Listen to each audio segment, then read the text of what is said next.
श्री राजा Ram inter college तैयारी करा कर जौनपुर। प्रिय बच्चों, ऑनलाइन कक्षा में आपका स्वागत है। कक्षा 10 विषय हिंदी। आज हिंदी में हम लोग पढ़ेंगे अध्याय 3। रसखान कवि का है सवय या छंद। तो देखिए, रसखान जी सगुण काव्यधारा के किस भक्ति शाखा के कवि थे। इनका वास्तविक नाम सैयद इब्राहिम था। ये दिल्ली के पठान सरदार कहे जाते हैं। इनका जन्म 1533 ईस्वी दिल्ली में हुआ था और इनकी मृत्यु 1618 ईस्वी में हुई। इनकी प्रमुख रचनाएं हैं सुजान रसखान और प्रेम वाटिका। इनकी भाषा ब्रज रही है। तो देखिए, रसखान कवि मुसलमान होते हुए भी भगवान श्री कृष्ण के प्रति इनकी बहुत अधिक आस्था रही है और अपने इस सवैया छंद में ये जन्म जन्मांतर तक प्रभु श्री कृष्ण की छत्र छाया में ही उनके निकट ही रहने की इच्छा व्यक्त कर रहे हैं। तो इनका सवैया है, सुनिए। मानुष हों तो वही रसखानी, बसों ब्रज गोकुल गाँव के ग्वारन। जो पशु हो तो कहा बस मेरो, चरों नित नंद की धेनु मझारन। पाहन हो तो वही गिरि को, जो धर्यो कर छत्र पुरंदर धारन। जो खग हो तो बसेरो करो, मिली कालिंदी कूल कदम की डारन। यही पद्य हम लोग पढ़ेंगे आज। तो सर्वप्रथम आप हेडिंग देंगे पद्यांश।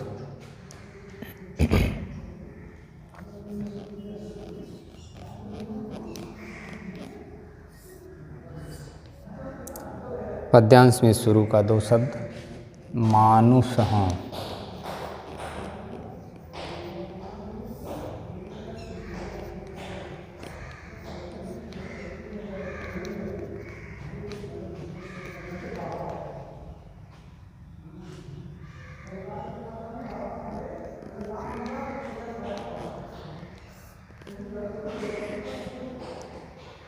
इसके बाद हेडिंग देंगे संदर्भ।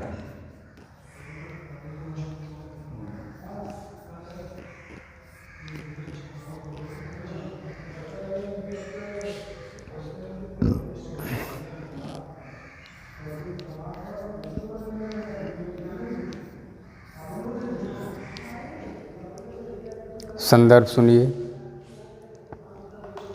प्रस्तुत पद्य हमारी पाठ्यपुस्तक हिंदी काव्यखंड के सवैये नामक पाठ से लिया गया है। इसके रचयिता रसखान जी हैं। प्रस्तुत पद्य हमारी पाठ्यपुस्तक हिंदी काव्यखंड के सवैये नामक पाठ से लिया गया है। इसके रचयिता रसखान जी हैं। इसके बाद हेडिंग देंगे प्रसंग। प्रसंग में आप लिखेंगे कि इस पद्य में भक्त कवि रसखान जी श्री कृष्ण के निकट रहने की इच्छा व्यक्त कर रहे हैं। इस पद्य में भक्त कवि रसखान जी प्रभु श्री कृष्ण के निकट रहने की अपनी इच्छा इस सवैया छंद के माध्यम से व्यक्त कर रहे हैं।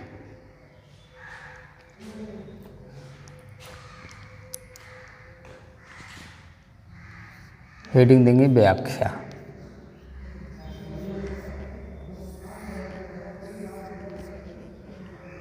व्याख्या ध्यान से सुनिए। मानुष हों तो वही रसखान बसों ब्रज गोकुल गाँव के द्वारा।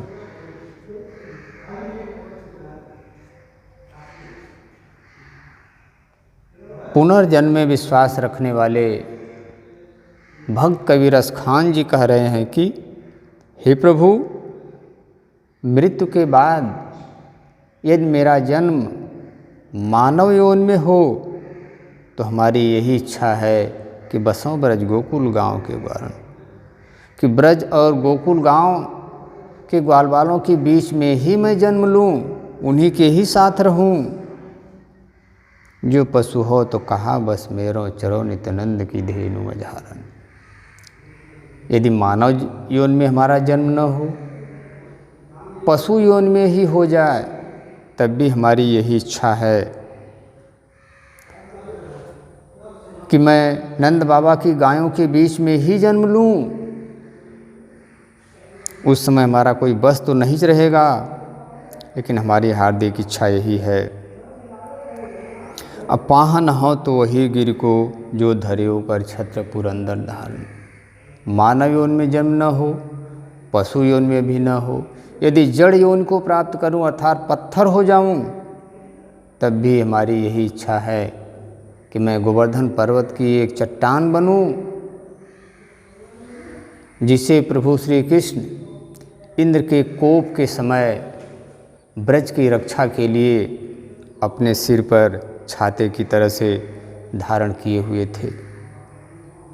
जो खगहो तो बसेरो करो, मिल कालिंदी कूल कदम की डारन। यदि पक्षियों में ही हमारा जन्म हो, तब भी हमारी यही इच्छा है कि यमुना जी के किनारे जो कदम के वृक्ष हैं, जिन वृक्षों की डालों पर प्रभु श्री कृष्ण लीलाएं किए हुए हैं, उन्हीं वृक्षों की डालों पर मैं निवास करूं।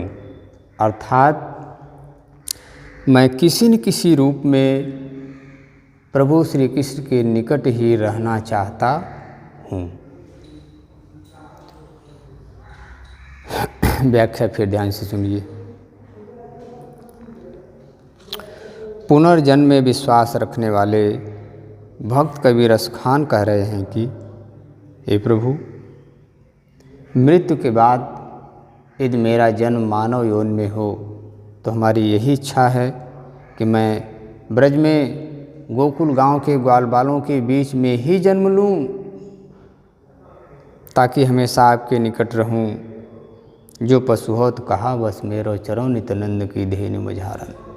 मानव योन में जन्म न हो, पशु योन को ही प्राप्त करूं, तो उस समय मेरा कोई बस तो नहीं चलेगा, अर्थात हमारा कोई बस तो नहीं चलेगा। फिर भी हमारी यही इच्छा है कि मैं नंद बाबा के गायों के बीच में ही चरूं, गायों के बीच में ही रहूं। पाहन हो तो वही गिर को, जो धर्यो कर छत्र पुरंदर धारण। यदि जड़ योन को ही प्राप्त करूं, मानव योन में जन्म न हो, पशु योन में भी न हो, जड़ योन को मैं प्राप्त करूं, तब भी हमारी यही इच्छा है कि गोवर्धन पर्वत की एक चट्टान बनूं, जिसे प्रभु श्री कृष्ण इंद्र के कोप के समय अपने सिर पर ब्रज की रक्षा के लिए छाते की तरह से धारण किए हुए थे। जो खगहो तो बसेरो करो, मिली कालिंदी कूल कदम की डारन। यदि पक्षियों में ही मेरा जन्म हो जाए, तब भी हमारी यही इच्छा है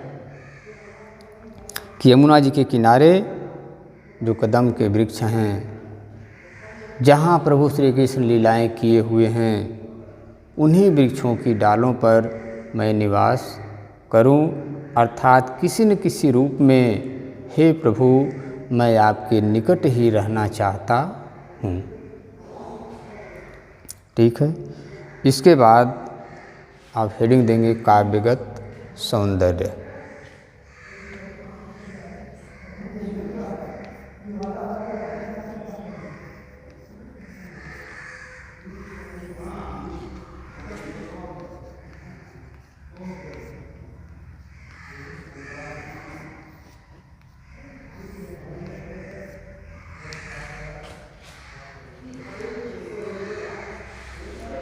काव्य का सौंदर्य ध्यान से सुनिए।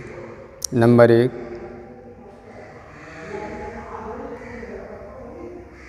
इस पद्य में रसखान कवि के श्री कृष्ण प्रेम को व्यक्त किया गया है। इस पद्य में रसखान कवि अपने श्री कृष्ण प्रेम को व्यक्त कर रहे हैं। नंबर 2, इस पद्य की भाषा या इस छंद की भाषा ब्रज है। नंबर 3, इस पद्य में शांत रस है। और नंबर 4, इस पद्य में अनुप्रास अलंकार है। और नंबर 5, इस पद्य में सवैया छंद है। काव्य का सौंदर्य एक बार फिर ध्यान से सुनिए। नंबर 1, इस पद्य में रसखान कवि अपने श्री कृष्ण प्रेम को व्यक्त कर रहे हैं। नंबर 2, इस पद्य की भाषा ब्रज है। नंबर 3, इस पद्य में शांत रस है। और नंबर 4, इस पद्य में अनुप्रास अलंकार है।